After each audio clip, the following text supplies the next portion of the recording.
Eto guys, yung mga kalahi ni James Paxiw. Tinatanong nyo kung ang buhok ni James ay original or legit. Ganyan guys, oh, kita nyo. Inaahitan niya lang yan, oh.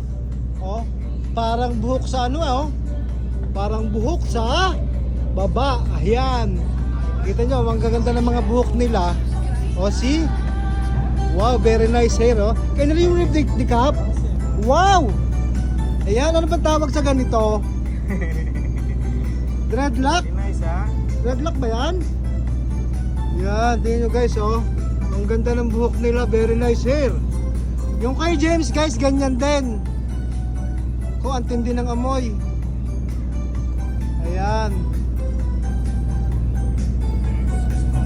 Papakita ko naman sa inyo sa isang araw yung kay James kasi may nagtatanong kung legit yung kay James na buhok. Ganito lang sila, hindi gumagamit ng gunting. Hindi sila gumagamit ng gunting guys. Pang-ahit lang na ganyan ang gilid. Ayan guys, ang gaganda ng mga buhok nila. Pogi itong isang to, oh. Wow. Oh, yan ang mga local dito sa Papua New Guinea guys. Ang galing ng buhok, oh.